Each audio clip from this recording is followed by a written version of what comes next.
right, cheers. Wow. So I got this Urakasumi Junmai Natsuzake. It's got a little bit of more of a bite to it than I was expecting. You know, I have to say, I had a mint before we started this, right? I had a mint, and it has completely ruined the flavor for me. You know what? It's okay because I was expecting a little bit more from this. No one bought this for us. I chose this, so I feel free to be as critical of this as I want. I was expecting a little bit more of this one, but let's see, when was this bottled? This one was bottled. This feels like it's new.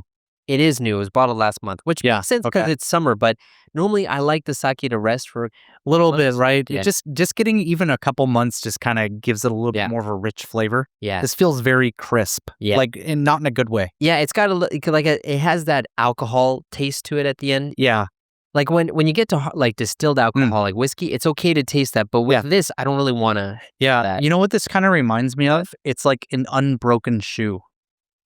Like a leather boot. Did you come up with the strangest images or descriptions? What do you mean by an unbroken shoe? Okay, so like when you get like a pair of leather boots, you're supposed to break it in so it forms to your foot and it becomes comfortable. But like for the first few times of wearing the boot though, it's really uncomfortable and it's kind of like that kind of is like. I get it now. So it's not a broken shoe. It's a shoe that's not broken in. That's what you wanted to say, right?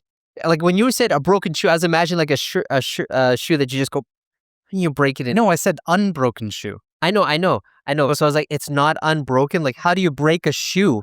Because you mean break in a shoe. Yeah. Break a shoe in. Okay. Whatever. Get out of here with your proper. Hey, come on, aren't you an English teacher, man? Yeah. Yeah. And one of the first things I teach my kids is English doesn't follow strict rules. You can kind of just roll with it and do whatever you want with it. I cannot deny that. But anyways, before we get into today's topic, we are filming in a new place. Ta-da! Yay! Woo! This is our new studio. Yeah, I mean, you guys can't really see. I know in the video. It's white, and there's a little lamp in the back. Yeah, so the crazy thing is like we're in like a big room now. Yeah. Like previously it was like we had our like filming room and then the adjacent room was like the editing room. Yeah, right. Yeah. And now it's like all combined. So I almost feel like there's kind of like an echo in the room now. There's more of an echo. You know what I mean? Sure. Yeah. I'm going to try to work to get rid of that echo. But for you guys, here's the thing. By the time people are seeing this video is going to be released in, I think, September. Of 2027. 2027. No. We filmed so many episodes. We are 2 years in the future. No. But so by the time that they see this, we'll have been here for 2 months already. But if you guys have any ideas on how to spruce up this office, I am in favor of a lamp. Well, we have a lamp. I tried to hook one up and then I was immediately told to move away. Okay. Let me share for the viewers, okay? For the viewers, let me just show what happens here, okay?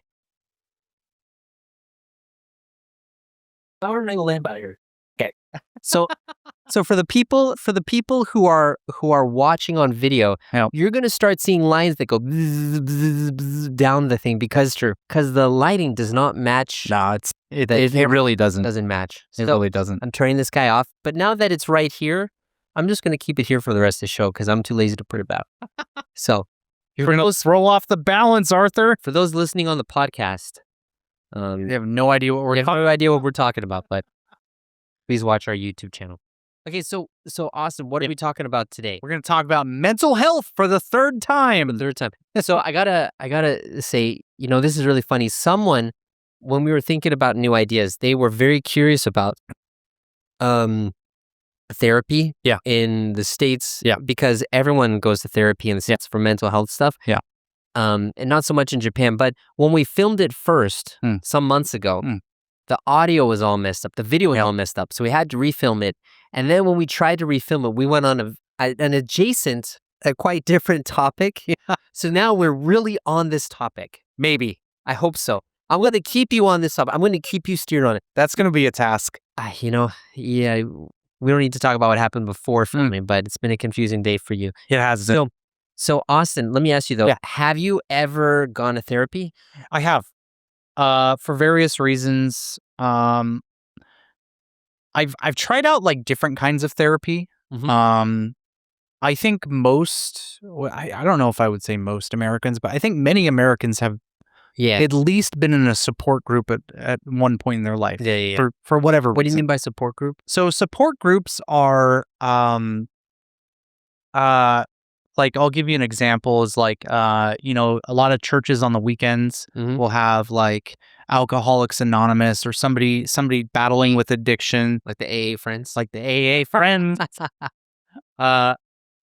But yeah, so they'll have these organizations come in, and basically there's their completely free volunteer support groups that are helping someone go through something in their life, whether it's addiction or grief or something that they struggle with, or something is like maybe they're taking on a challenge, like there's support groups for pregnant mothers. Yeah, it's like, hey, look, you're not alone. Here's how we can help you. So they're not always kind of like a negative thing. But they're basically these groups that come together of like-minded individuals or people who have suffered through or been through an experience, right? And they just go together, and there's no expectations. You just talk.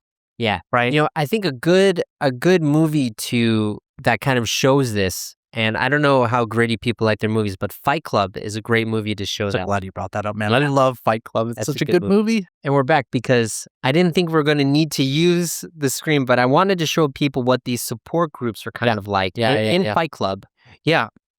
So basically, we're not going to talk about this movie because we're just going. Both of us love this movie, but basically, like the main character goes to all these different groups for one's for like breast cancer survivors, one's for like people addicted to smoking, and it's like all these different like support groups for people that are going through this experience. It's meant to be like places for them to come together and support each other. Yeah, and kind of open up a little bit and kind of like talk through how they're feeling, right? Yeah, and so yeah.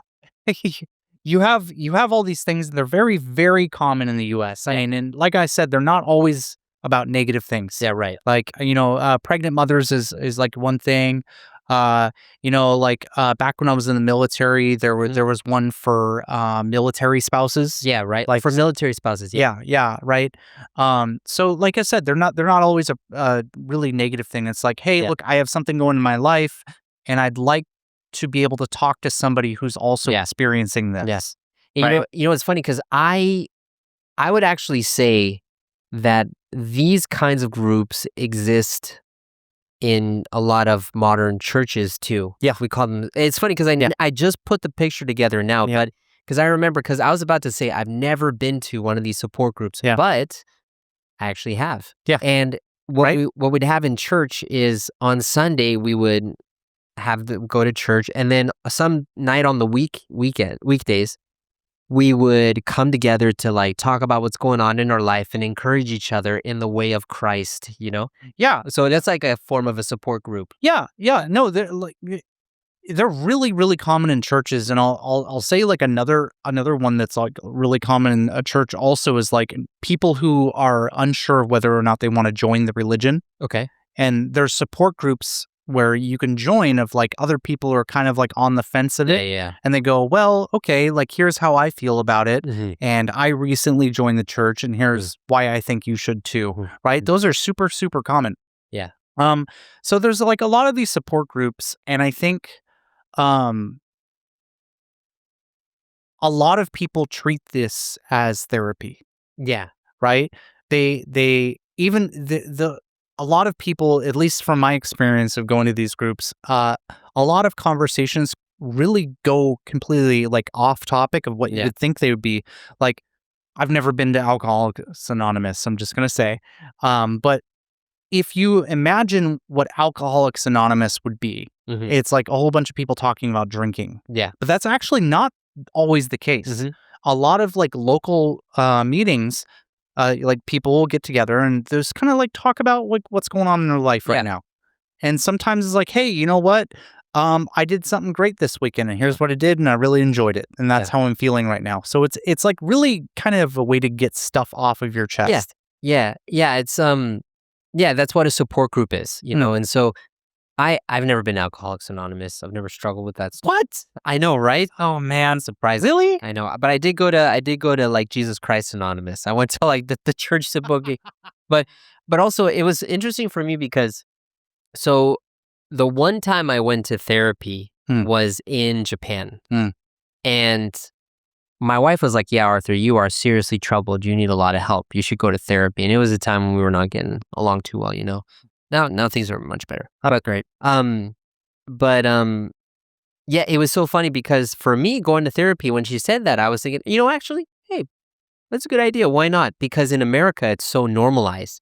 And then I remember I went to therapy. I went to a bilingual person in Shibuya. Yeah. And it was very expensive. Yeah. But after 6 months of that, I overcame some mental blocks in my life. And then I ended up becoming super viral, like on YouTube. Like the reason why I am where I am today is because I had this mental work or hard work done, which opened me up to a new way of doing videos for my channel, which at that time became super viral. And I became super famous and we're able to do this now. But when I think about it, it's like, oh, the ROI, it's well spent, So at the beginning, people think, oh, it's super expensive. It's not covered by insurance. And I guess in America, because health insurance is expensive anyways, so we're not really that pricey. You don't really think about it as much, yeah. But in Japan, it's like, wow, this is so much more expensive. Yeah. But then when I told Natsumi after a while, because I had these great responses in my life, and I said, hey, you should try to go to therapy too. You're working through some stuff too. And she's like, Arthur, I'm not crazy. Oh, therapy's for crazy people. She's like, yeah, you needed to work some stuff out. I'm not that bad. It's like, oh, okay. Yeah. Yeah, it's funny because like in the States, I feel like people treat therapy almost like going to the gym. Like not everyone has a gym membership. Yeah, dude. Yeah. Just like you take care of your bodily health, take care of your mental health, go to a therapist. Yeah. I think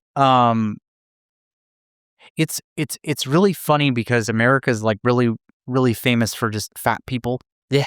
Right? Like we are. Right? I mean, you and me, we include. Well, I mean, it's like I just want to say it's funny because like people talk about how in America they talk about why America's so fat and they blame the food industry and all this stuff. But I don't know, man. Here, I think it's more of like a cultural habitual thing because it's here. Like because people always say how healthy Japanese food is. And like, if you think of like washoku, like, okay, sure. Yeah, it is healthy, right? But like, if you think of like Japanese food nowadays, I don't think I would say it's healthy. Well, I would make a difference between Japanese food and food in Japan. I think there's a difference there. Just not all food in America is American food. Yeah, but like takoyaki is like very Japanese, right? But yeah, okay, I see what you know what I mean? Yeah. And like, tonkatsu and like all this other stuff, like ramen. Like ramen's not really good for you. It's like very salty. Although when you first got here, did people ever ask you, hey, do you like Chinese noodles? Did they ever say that to you? No. So ramen originally was called chuka soba. Okay. And so like, just like people say, hey, Austin, can you eat raw fish? It means, can you eat sushi or sashimi, right? So they always like translated it in English. They wouldn't use ramen because ramen's the Japanese name. Yeah. Like, oh, can you eat Chinese noodles? Yeah. It's like, I don't know what those are. I've heard people try to tell me it's called la mein. Yeah, la mein is lo mein. Or lo mein. Yeah. And that's what it originally was, lo mein. Yeah. But anyways, that has nothing to do with the stuff. Sorry, guys. So my point that I'm getting across is like, I don't think America is uniquely unhealthy with its food, but I think that a lot of people develop these unhealthy habits. Like the big problem of why Americans are fat is we eat too much. Yeah. We eat too much. I think the average American consumes 3,000 calories a day. In Japan, it's 1,800. I would be surprised if it's not more. Yeah, well, that's average. Yeah. That's average. But it's like if you look at what the average Japanese person eats, the average American, it's like basically double. Yeah. Right? And a lot of people eat that much, honestly, because of kind of unresolved issues in their life, right? Yeah. Think about, let's go back to alcohol. Why does a person drink by themselves? Usually, I'll tell you the situations where I drink by myself. There's two situations. Either A, I've come home after a hard day's work and I crack open a beer. Yeah. Okay? That's a form of stress relief. Yeah. Right? Or the second thing is I'm feeling a bit bummed out, and so I crack open a beer. Yeah. again, another form of stress relief. And you start developing like this habit of equating something, like it can be alcohol, food, or whatever, to stress relief. And over time, you develop like a dependence on it. And that's what I think a lot of Americans do. And you see that a lot here in Japan also. I mean, how many people do you see that are just like very blatantly alcoholics? Yeah, it's funny because like going on to like the more like general mental health scene, right? I feel like because mental health stuff is really stigmatized, that people just ignore it or normalize it. Yeah. Like I remember when I was a study abroad student here, this is like 12 years ago now, right? And I taught this kid with these really rich parents at their condo in Minami Azabu, right? Yeah. It was huge. The father owned multiple businesses. One of them was like trading gold and stuff like that. And the kid, when we were doing lessons, he'd be like, "Mama, melon kudasai. Mama, ichigo kudasai." You know, because like expecting them to give melon every time. Melon's really expensive here, you know? Hey guys, if you've watched this far, you're going to love our Austin and Arthur friends. In the Austin and Arthur friends, you're going to really improve your English listening. And I mean a lot. Yeah. So for each episode, you'll get English and Japanese subtitles, so you can check your listening and comprehension. You'll also get access to a members-only community where you can talk with us, the both of us. Mainly me, right? No, definitely not. For more info, click on the link here, or in the description box of this video. Thanks for being our friend. Woo! I have no friends. And I'm just shocked that this kid would behave this way. I know. That's insane. He would yell from his room, like, he'd be like, okay, the cat. Ma'am! No, seriously, like Cartman. It was like, the cat ran in. Mama, meron kudasai. Ma'am, ice cream! Ma'am! No, man. But so what an entitled brat. And so one of their neighbors, right, was interested in English lessons. So I did a one-on-one lesson with her. Yeah. And we were just talking, and she's like, "Yeah, I think I drink about a bottle of wine a day." What? Holy shit, that's so much wine. Yeah, I know. She wasn't that big either, but like she's alone in the house. She's like a stay-at-home mom, and she's just like throughout the day, the literal stereotype stay-at-home mom that sips wine all day. Yeah. Oh my God. I mean, in America, it's like there are lots of winos who are among the housewife crew, but it's more commonly accepted. But I think like in Japan, you see people and you think, wow, they're really struggling with something, but no one ever talks about it. No, not at all, man. Yeah. And it's exactly the reason why you brought up earlier. It's just it's such a stigmatization. I think I've always struggled. Stigmatization is what I'm going for. Stigmatization. That therapy, it's like you put criminals in jail. Yeah. You put crazy people in therapy. Yeah. Right? Yeah. That's like that's how it's seen. That's how it's perceived here, right? And it's like that's such a problem. Yeah. That really is such a problem, because it's like therapy, you should look at therapy as like going to the hospital for your brain, or like you mentioned, going to the gym. Yeah. Right? It's like you're there to get better. Yeah. You're not there for punishment. Mm-hmm. Right? And it's like, oh, you stupid crazy person, go to therapy, get out of society. Yeah. Like I hate that so much. Yeah, you know, it's funny because like so my sister's been to therapy, my mom's been to therapy, my dad's been to therapy. Most people I know have been to therapy. Yeah, and it's super common. It's like the same thing as just like a mental checkup, right? Yeah. But when you went to therapy, you don't need to talk about details, but like how was it when you did that? For me it didn't really click. Yeah. Because like something that I really struggle with is I really have a hard time talking about myself. Yeah. Like I'm very good at like telling stories and communicating with people. I've never had issues with that, but like when it comes to like really, I'm not going to say criticizing, because that's not where I'm trying to go. Talking about issues, like evaluating things in my life. I always have a really hard time with it. Like I will say that for better or worse, I have an easier time talking to strangers about problems in my life than like close family friends. I think a lot of people are like that because you have nothing to lose with a stranger. Yeah. And I think a lot of, I mean, this is going to turn into a therapy session on this episode. But tell me your thought. I think, how did that make you feel? I have a lot of attachment problems with my family because of just the amount of times that I've moved around or been like separated from them, that I don't feel like a really close connection at times, right? And so because of that, it's really hard for me to open up to people. Yeah. And I also feel like, it's tough, especially like when you open yourself up to someone who knows you. Yeah. Because they know you, so they can say, hey, you're being a little shit.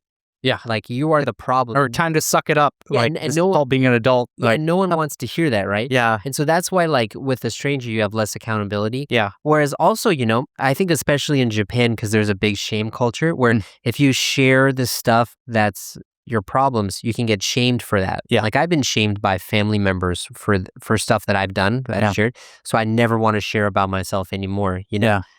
So like, I think therapy is good because it gives you kind of like that open, non-judgmental part. A little bit. But I think maybe you can call me sexist or not, but I think for guys, or this is going to sound even worse, for more masculine guys, I would say, I think the traditional talk therapy doesn't work as well. Because like, I know my sister was also talking about how a lot of like trauma and stuff is psychosomatic, which just means psycho is your brain and somatic means your body. Yeah. So it's like kind of in your body, and actually a way to get rid of that is through moving. Yeah. And I want to talk more about that, but. And I think actually I think one of the reasons why I'm so creative and why I'm always building and doing things is because I'm working out that stuff. And maybe for you too. Yeah, I feel like I'm the same way. Yeah. Like when I'm really going through a hard time in my life, I notice that I find myself pacing. And walking around and stuff? Yeah, like literally walking in circles, and I go on walks a lot, and there's just like a lot of like reflective time. And I find that for me, that feels like the best way for me to work through things. Yeah, it's a lot cheaper. Yeah. It turns out going and walk in the park is better than 6 months of therapy for the wallet. But yeah, that just seems like, I really struggled getting out of the military and kind of adjusting. Oh, sorry. It's all right, man. Adjusting back into like, life. Yeah. In my early 20s, I struggled with that for a long time. And it led down some like really destructive paths. And eventually, like, I didn't even get over it until I moved here to Japan. Oh yeah? And part of what really helped me get over it was developing like a healthy routine of just trying new things. Like, okay, I'm going to try cooking by myself. Yeah. I'm going to try just wandering around Tokyo and getting purposefully lost. Yeah. Right. And it's like setting up these little goals for yourself to achieve. And it's like, look, I did this. It's not a big deal, but it's like a little baby step towards something. And I think setting up those kind of like routines or boundaries in your life, I mean, that's what helped me become who I am today. Yeah. No, I get that. But I think particularly for people in Japan, I think talk therapy would be really effective because everyone bottles in everything, Yeah. They don't talk about what's going on. One thing that I have noticed with a lot of people here in Japan that I know is exactly what you said. Everyone just kind of like experiences something that upsets them or just really negatively affects them, and it just kind of goes. Yeah. And then another thing happens, it goes. Yeah. And it just keeps building. And then like a year or two later, it'll just be like, wah! And someone will just explode and like just have a complete crash out in their life. Right. I remember one time, this is actually not one time, this has happened a few times when I've like walked down Shibino Sentagai or whatever. Yeah. And I've seen multiple times when there's like a man or a woman in a suit. Yeah. And they're just like crying and like writhing on the floor because they just can't handle it anymore. Oh my God, man. You go to like, Shinagawa, Shibuya, Shinjuku, like one of the big train stations here in Tokyo. Yeah. That is a common sight. Yeah. I'm not going to say you will see this every time you go there, because obviously not. But if you frequent those train stations, it's you will see it frequently. Yeah. Just someone just can't deal with it and they just crash, Yes. Yeah. And it's a big problem. And like we've been talking about, it's because people just internalize things. They don't deal with their emotions. Yeah. And then they just explode. And yeah, it's such a big problem here. I mean, how many times have you been on the train and you've seen someone who just clearly just isn't right? Yeah, right. Right? And it's such a common sight here. And I really feel bad because every time you see those people, they kind of just get shunned by people, right? Yeah, they get ignored. Yeah, they get ignored. Like people will purposely move cars to avoid them, and like I do it too. Like I don't want to be around a crazy person. Yeah. Like I don't feel comfortable with that. But like, it's not the right thing to do, right? I'm not saying you should go up and talk to those people, but like it's a symptom of a big problem that these people are not being helped. Yeah. Right. Yeah. It's funny that you say that because so now that we're in a new office, my commute has changed. Yeah. But on my former commute, when I would get to the train station, if I got there at the same time every week, there was this woman who was going to work. Yeah. She was wearing like suit, like work attire. Yeah. And she was probably in her like early 40s, I think. But she was just talking to herself the whole time, and she would like stare at people while talking. It wasn't like she was talking at them, but she was talking to herself while looking at them. And it was so funny because it was like clockwork. It's like the woman who talks to herself gets on the train. Yeah. She gets on the train. Yeah. She goes to work. I don't know what she's like at work. Maybe she's like relieving stress before work or something. I want to talk about this. Okay. But I want you to finish your story first. No, I'm almost done. I basically was just going to say, I wonder what's going to happen. Yeah. So, okay. I used to work with someone like this. Okay. And I didn't even realize they were like this until we had kind of like a drinking party with like a few teachers after work. And so like I worked with this person for basically a year, and they seemed completely fine, right? And then we had this drinking party, and it turns out this person's apartment was like right next to the school, pretty much. And so we're just like, hey, let's just skip an izakaya, drink at your place. And they're like, oh yeah, totally, that's fine. And we get in, and they're like, so do you want me to introduce you to my roommates? And there's like 4 or 5 of us at the time, like, oh yeah, sure, bring them out. Like, that's fine. Like, come join the party. And they bring out like these 2 stuffed animals. Oh. And like, this is my roommate, and this is my boyfriend. And all of us were just like, ha, that's funny. And then there was like this awkward silence for like a minute, and then it like sunk in. It's like, oh, you're serious. You're very serious about. Okay. And they started going into like this backstory of like their stuffed animals, and like, yeah, we've been dating for a couple of years now, and we have a very healthy relationship, and we're just like, yeah, clearly you're like, this is going great for you right now. Like, it's just like it was so crazy. Yeah. Like, and I hate to use that term because it's kind of a mean term, but it was just so wild. Yeah. That, and on one hand, it's like I said, I've been going to work with this person for about a year at this point, and I was just thinking like, are you the same person? Yeah, right. Like, what is going on here? It's so insane. Yeah. And like, obviously, I felt really sad after that, because I'm just like, this is somebody who has unresolved trauma that has festered for several years at this point. Right. And there has been no one in this person's life that has like reached out to them and helped them through something, and or like offered to take them to therapy and like have them work through this. And it's like, it's so sad because of how common it is here in Japan. Yeah, it's like those people with those problems, they get like shunned or ignored. Yeah. And I think this kind of goes back to what I've been wanting to talk on this channel for a while, and we actually put in a poll recently. Yeah. By recently, I mean back in July. We're filming this in July, but it's going to be shown in August, not in September. Yeah. But anyways, like I feel like America is very moralistic, and Japan is very amoral. And what I mean by moralistic is, in America, you have a sense of the way the world should be, and you try to fit everything into how it should be. Whereas in Japan, it's amoral. There's no morals. So you just kind of let it be whatever you want. And so, like in America, when you see a problem, you want to fix it. Yeah. So when you see your friend, first thing you do is, hey, yeah, let's talk about your boyfriend and your roommate. Yeah. Let's go talk to someone about that. Maybe here's a guy I know. You should go to therapy. Yeah. Because in Japan, it's like, oh, you can do whatever you want. I'll be over here. Yeah. You know? Yeah. Yeah. It definitely feels like that. And like, you know, I've experienced a bunch of other like examples of this here in Japan of like, you know, I know people who have like a brother that's like hikikomori. Yeah. The English version of that's like a stay-at-home kind of shut in, right? Or like what's that? Incel.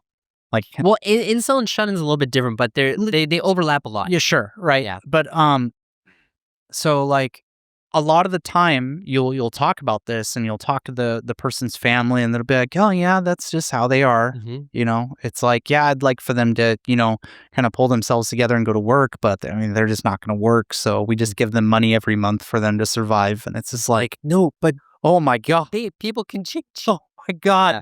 Like the idea that a person just has to be that way because that's who they are is like, this is not okay. I know.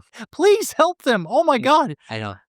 I feel the same way too when I've seen family members with or friends with family members who are hikikomorians. Yeah. It's like, well, why don't you do something? Like, well, that's just how they are. Yeah. And I feel like this is a whole nother topic. So if you guys want us to talk about this topic of how Americans are very moralistic and Japanese people are kind of amoral, let us know in the comments below. Yeah, it's like Arthur and I have talked about this topic for a few times. Yeah. And it's really interesting because it's like you get onto the topic of like, you know, idol group worship. Yeah. You know, and stuff that gets in these like kind of gray zones is like, well, like I can see the point of view for the Japanese side because it's like, come on, like everybody has their hobbies that might not be accepted in society. Like I'm a big nerd. Mm-hmm. You know, if I tell people that I spend my weekends playing Warhammer with like plastic toy models and it's like I'm 35 years old, like what the hell? What are you, a child? Yeah. But it's like, you know, on the other side, it's like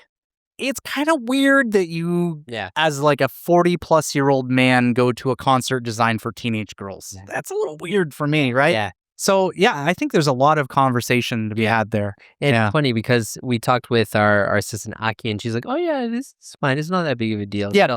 So I'm interested in talking about that a little bit. Yeah. But this is good. I feel like we've talked about this. This has been a good topic. We talked about this for a long time. Yeah, this is like the third time we've talked about this, and we finally stayed on topic. Yeah. But yeah, man, well, it was good seeing you. I forget what we're filming next time, but find out next time. Yeah. See you, man.